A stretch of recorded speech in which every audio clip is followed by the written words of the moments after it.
Bueno, yo hoy os quería contar un poco una historia de una inversión que hemos hecho. Esta compañía TGS lleva en cartera de nuestro fondo varios años y quería aprovechar para contaros cuál ha sido nuestra forma de identificar esta idea, cómo la encontramos, cómo valoramos esta idea, qué filtros aplicamos para descartar otras que a lo mejor no nos gustan y cómo ha sido nuestra ejecución en el sentido de cuándo hemos comprado acciones y cuándo hemos vendido. Porque yo creo que eso es muy interesante para ver no solo que además es hoy una buena inversión, porque han pasado una serie de cosas que ahora comentaré, por lo que también es hoy día una buena inversión. Pero creo que resulta interesante ver cómo hacemos nuestro trabajo para que veáis si lo que estamos haciendo es algo que podemos repetir o es fruto de la suerte, ¿no? Entonces, bueno, unas palabras sobre nuestro método de inversión. Nosotros, cuando hablamos con gente, muchas veces nos preguntan cómo valoramos las compañías, ¿no? Parece que lo más importante para la gente que está interesada en invertir es cómo valorar. Y eso es muy importante. Es una de las partes de nuestro método de inversión. Es lo que aquí llamamos análisis y valoración independiente. Pero nosotros insistimos siempre en que hay otras dos partes del proceso que son igualmente importantes. Una es la generación de ideas. Hay que saber dónde buscar las mejores oportunidades, porque todo el mundo quiere comprar empresas buenas a buenos precios. Es lógico. Todos queremos hacer eso, pero ¿cómo se hace? Y en ese sentido hemos desarrollado un método de generación de ideas que nos permite buscar en dos campos, que es donde creemos nosotros que siempre es más fácil encontrar oportunidades. Uno de ellos son las situaciones de pánico. Cuando hay un pánico en el mercado, nadie quiere estar en esa compañía o en ese mercado, vende sin pensar y se genera una posible oportunidad. Entonces nosotros tenemos una lista de unas 500 compañías que creemos que son muy buenas y cuando alguna de esas compañías tiene una caída fuerte, volvemos a mirarla porque probablemente sea una buena oportunidad. Y en segundo lugar hay un área donde es también fácil encontrar valor, que son las compañías que no sigue nadie, las compañías olvidadas, ¿no? Y en ese sentido, así como la otra fuente de valor es fácil de encontrar, porque es fácil ver las compañías que están cayendo en el mercado, esta otra campo de búsqueda es mucho más complejo, porque son compañías olvidadas y no hay nada que te llame la atención. Entonces, en ese sentido, lo que hemos hecho ha sido mantener una disciplina muy grande de visita a nuevas compañías. Y entonces, estamos constantemente viajando por Europa e entrevistándonos con empresas, ¿no? En segundo lugar, aplicamos unos filtros de seguridad para evitar los problemas y los errores que hemos cometido en el pasado, que básicamente consisten en evitar situaciones de mucha deuda, evitar compañías muy caras y buscar compañías que tengan una recurrencia en la generación de caja, una recurrencia que podamos predecir, ¿no? Y finalmente la ejecución, que también es algo importantísimo, porque donde fallamos los inversores, como decía Luis en su presentación, Luis de Mafre, es en precisamente los sesgos que tenemos a la hora de invertir y nos asustamos cuando las cotizaciones bajan y nos enamoramos de las compañías cuando suben. Y hay que mantener una disciplina muy severa para poder evitar esas trampas, ¿no? Entonces, todo esto os lo voy a explicar con una compañía que tenemos en cartera que es TGS. Bueno, esto es un poco cómo está compuesta nuestra cartera. Aproximadamente 2/3 de la cartera son compañías de una buena predictibilidad de flujos de caja, oligopolios, donde los competidores no están peleándose por los precios, para bajar precios y ganar cuota, y por lo tanto son negocios saludables, ¿no? Y luego tenemos una parte de cíclicas, que es la compañía que voy a explicar hoy, y algunas situaciones de reestructuración. Entonces, TGS es una compañía, como decía Luis, que tiene las librerías de imágenes del subsuelo marino que necesitan las petroleras para poder saber dónde buscar petróleo. Y es un negocio, es una parte de la cadena de valor del petróleo que muy poca gente conoce, pero que realmente tiene unas magnitudes económicas impresionantes, ¿no? Es una compañía de unos 3.000 millones de dólares de valor, tiene una posición neta de caja, no tiene deuda, y aunque es un mercado cíclico, porque el petróleo es cíclico, como veremos ahora, la estructura del mercado es totalmente oligopolística. Hay 3 grandes jugadores que además trabajan juntos en muchos proyectos y eso hace que las dinámicas de precios sean muy estables, que es lo que a nosotros nos parece más interesante desde el punto de vista del inversor. Y bueno, la oportunidad viene porque hay un ciclo en el petróleo que creemos que está a punto de darse la vuelta y porque ha hecho una adquisición que ha creado bastante valor, ¿no? Entonces, en primer lugar, para analizar esta compañía lo que hay que entender es el ciclo del petróleo, ¿no? Y cómo encontramos esta idea. Lo que pasó en 2014-2015, que probablemente ya todo el mundo lo sabe, es que Arabia Saudí, que tiene capacidad excedente de producción, se puso a producir más petróleo de lo que venía produciendo. Y eso generó una acumulación de inventarios, que son las barras amarillas, que superó, porque claro, producía más que la demanda y empezaron a acumularse inventarios. Porque no es que la demanda de petróleo esté bajando, la demanda de petróleo sigue creciendo, el mundo consume unos 100 millones de barriles al día y cada año crece 1,5 millones, 1 millón, casi 2 millones. Entonces, este año está creciendo casi 1,5 millones la demanda. Es un problema de sobreproducción, de sobreoferta. Entonces, claro, como consecuencia de esta acumulación de inventarios, los precios del petróleo se desplomaron. Y nosotros aquí vimos que había una posible oportunidad, ¿no? En este sentido de que se había generado un pánico que a lo mejor había provocado una sobrereacción en los inversores. Y empezamos a analizar lo que estaba pasando en el sector, ¿no? Básicamente es que al bajar los precios del petróleo, las petroleras dejaron de invertir en buscar nuevos proyectos. Si veis en el gráfico de la izquierda, ese es el volumen de proyectos aprobados por las petroleras en cada año.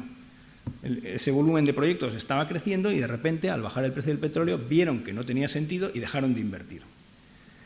Lo que se espera que pase es que esos proyectos, por cierto, me estoy refiriendo al mundo de plataformas marinas de búsqueda de petróleo, no terrestres, que es el 30% de la producción mundial. Esos proyectos que se aprobaron en 2012 y 2013 tardan varios años en entrar a producir. Entonces, aunque ahora se ha bajado el ritmo de aprobación de nuevos proyectos, la producción sigue creciendo, porque esos pozos están entrando a producir ahora. Y estamos en un momento de pico de producción. Los pozos van gastándose y va a llegar un momento en el que esos pozos empiezan a producir cada vez menos, pero todavía no se ha visto. Entonces, lo que estima la Agencia Internacional de Energía es que la producción de petróleo en el mar va a empezar a caer a partir del año 2021 a un ritmo de 1,5 millones de barriles diarios, ¿vale? Entonces, esto es algo que puede generar una subida de precios relevante, muy relevante. Entonces, aquí lo que estamos jugando es un ciclo de capital, que es lo típico que pasa en los sectores cíclicos. Cuando las condiciones son muy buenas, todo el mundo invierte, al invertir todo el mundo se genera sobrecapacidad y entonces bajan los precios y quiebran los menos eficientes y hay que volver a invertir. Bueno, pues ahora estamos en esa fase que llevamos 4 años en los que las compañías han perdido mucho dinero y no se ha invertido. Bueno, lógicamente las cotizaciones de las compañías cayeron mucho y vimos que había una posible oportunidad. ¿Qué pensamos que puede pasar? La demanda de petróleo, como os decía, sigue creciendo y se espera que siga creciendo hasta 2030 o 2040 como mínimo. Por mucho que se hable del coche eléctrico, los coches eléctricos hoy representan como mucho el 0,5% del parque y está creciendo muy despacio ese parque eléctrico. Entonces, todo el mundo sabe que va a seguir creciendo 10 años más como mínimo. Lo que no sabemos es cuánto va a durar. Pero el problema del que estoy hablando es un problema de caída de producción que va a producirse en 2 o 3 años. Entonces, nosotros estamos convencidos de que si no se invierte ya en petróleo, puede llegar este problema. Claro, además de lo que está pasando, de que los pozos que se aprobaron en 2013 y 2014 están produciendo ahora, hay otro factor que está enmascarando esta posible caída de producción, que es el petróleo americano, el shale gas, el shale oil, que es un factor muy fuerte de compensación de eso. Está produciendo 12 millones de barriles cuando hace 10-15 años no producían nada, ¿no? Pero también es verdad que esa producción no está generando caja para los inversores. Entonces no sabemos qué sostenible es, ¿no?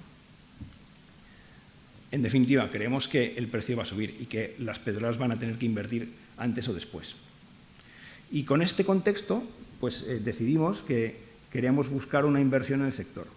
Pero como nosotros tenemos un criterio de bajo endeudamiento y de negocio estable y oligopolístico, pues la verdad es que no encontrábamos, porque como os podéis fijar ahí en las fotografías, la mayoría de las compañías que se dedican a esto son compañías muy intensivas en activo. Los barcos que hacen la exploración sísmica son esos barcos que vale cada uno 120 millones, y las compañías que tienen esos barcos tienen mucha deuda y entraron en la crisis con mucha deuda, con lo cual no les encajaba. Con las plataformas petrolíferas que producen el petróleo pasa algo parecido, hay una sobrecapacidad muy grande. Entonces nos quedamos un poco frustrados, la verdad, porque nos parecía que no encontrábamos ninguna compañía que encajara, ¿no? Pero, fruto de este proceso de búsqueda, encontramos un modelo de negocio que es TGS. Y TGS lo que hace es, pone de acuerdo a todas las compañías de petróleo, Repsol, Exxon, para gestionar esa contratación de barcos que van a hacer las imágenes. Y entonces pagan a medias los majors, las petroleras, y la compañía TGS para poder invertir en esas librerías de imágenes y así compartir los costes. En ese proceso TGS se hace dueña de esas librerías y puede revenderlas todas las veces que quiera. Entonces esto es un negocio que no necesita deuda porque las compañías son, sus clientes, las petroleras son las que cofinancian la inversión y que además puede revender tantas veces que puede generar caja sin coste. Es un modelo casi como de software, ¿no? Entonces nos gustó mucho, la compañía no tenía deuda, como decía, tiene caja neta, y decidimos mirarla más a fondo, ¿no? Entonces, otra cosa que nosotros miramos siempre con mucho cuidado es la estructura del mercado, ¿no? Quiénes son los competidores y cómo están trabajando entre ellos. Esto es lo que vemos en la derecha, ¿no? El gráfico de la derecha. Cuando nosotros empezamos a mirar esta industria, 4 compañías que eran operadoras de barcos y 4 compañías que eran operadoras de barcos y además gestionaban imágenes, y luego estaba TGS. Con motivo de la crisis, estas compañías han tenido que ir fusionándose y Polarcus y Shearwater son las 2 únicas que quedan con barcos, y CGG y Western Gekko, que tenían barcos, han decidido salirse de esa industria. Con lo cual, ha habido una concentración muy significativa en los operadores. Solamente 3 empresas tienen barcos para hacer estas exploraciones, ¿no? Que son Polarcus, Shearwater y PGS. Y además, la cantidad de barcos disponibles para hacer estos estudios se ha ido reduciendo, porque no podían aguantar los costes de mantenerlos y los han sacado, lo que llaman cold stacking. Entonces, ahora mismo hemos pasado de 62 barcos a 22 barcos disponibles. Hay alguno más que podría entrar, que podría sacarse de esa situación de cold stacking, pero básicamente la capacidad se redució a la mitad.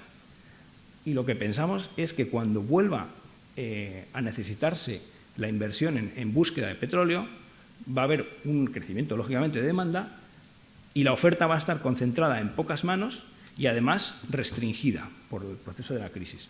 Y lo que pensamos, lógicamente, es que va a haber una subida de precios muy considerable, ¿no? Entonces, TGS, muy rápidamente, explico su modelo.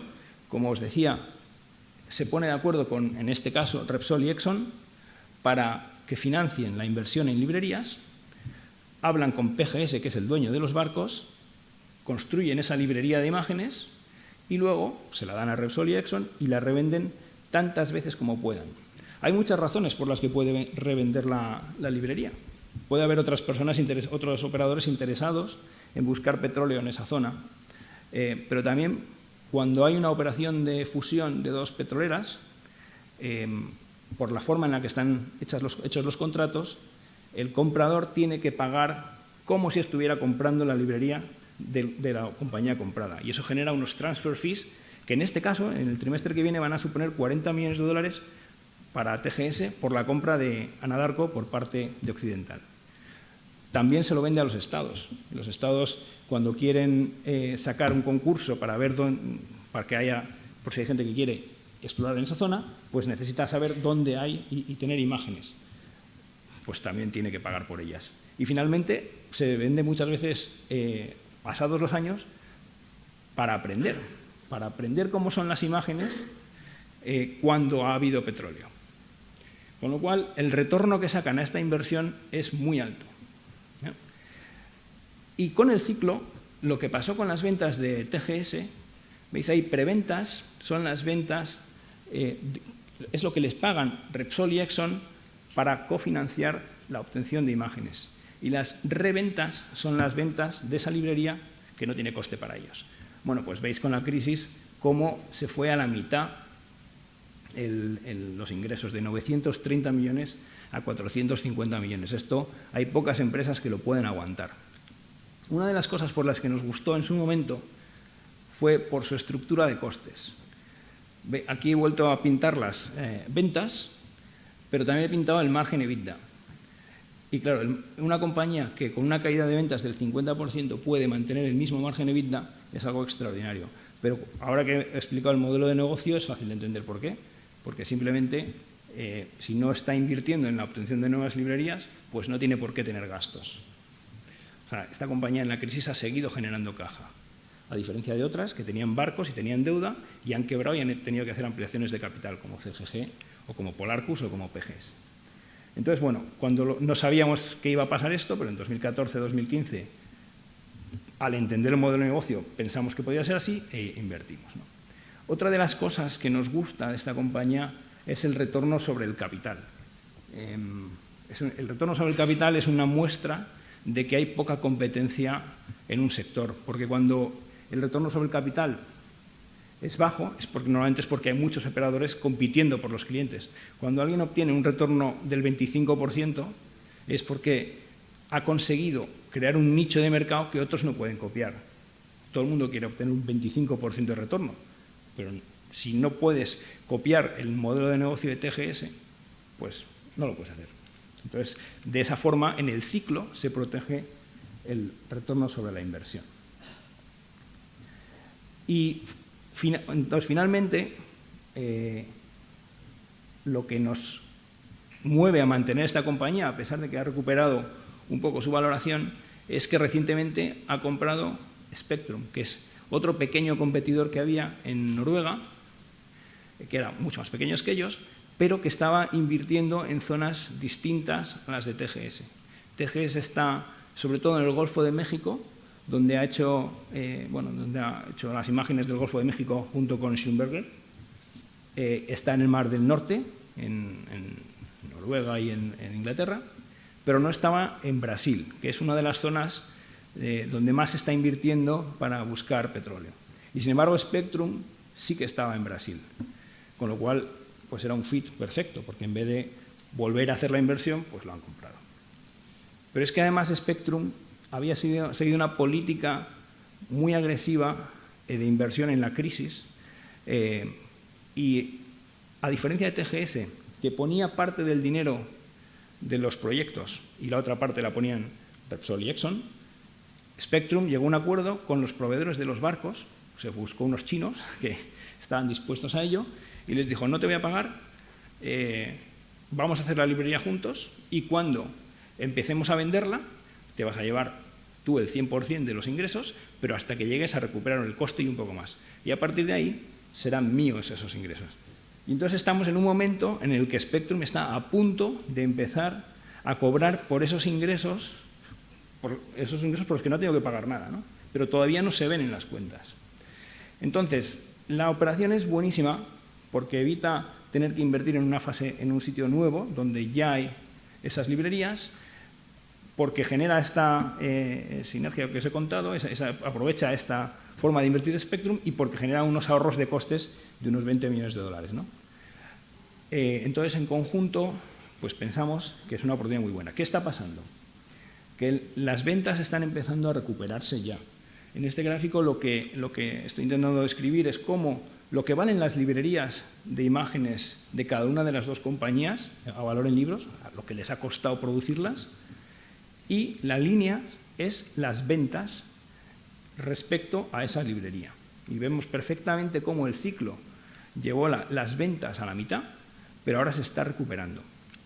Y lo que nosotros estamos asumiendo es que se vuelve a un 85-87% de ventas sobre el valor de las librerías, ¿no?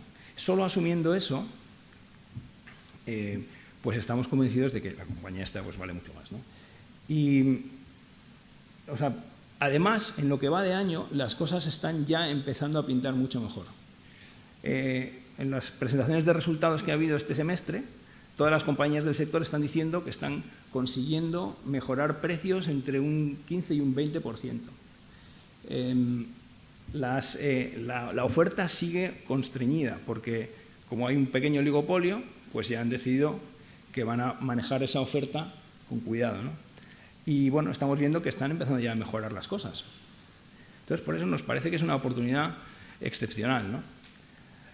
Y bueno, hemos hecho una valoración en la que asumimos esa normalización de las ventas respecto a la biblioteca, a las librerías, y donde también asumimos que las inversiones que hacen, el CAPEX, se iguala con las amortizaciones, ¿no? Porque nosotros hacemos siempre una valoración asumiendo que la compañía no crece.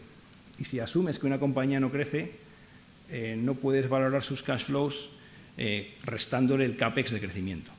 Bueno, entonces, nosotros haciendo esas dos asunciones, que el ciclo se normaliza, cosa que estamos viendo, y que las amortizaciones y las inversiones coinciden, pues obtenemos un free cash flow, una generación, más las sinergias de la compra, pues un cash flow que es muy significativamente superior a lo que ha sido en el pasado, ¿no?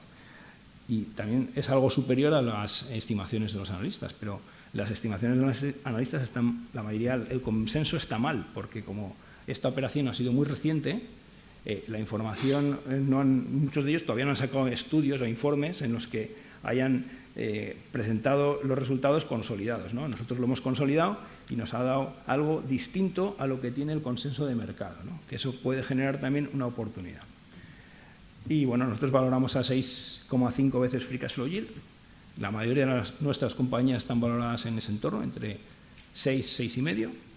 Y a esa valoración pues da un potencial de subida pues de más del 50% casi.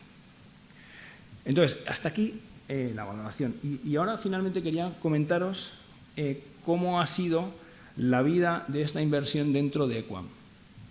Porque para batir al mercado no solo hay que buscar oportunidades donde nadie está buscando y hay que hacer una valoración distinta a la mayoría, sino que además hay que ejecutar de una forma distinta a lo que los instintos nos piden, ¿no?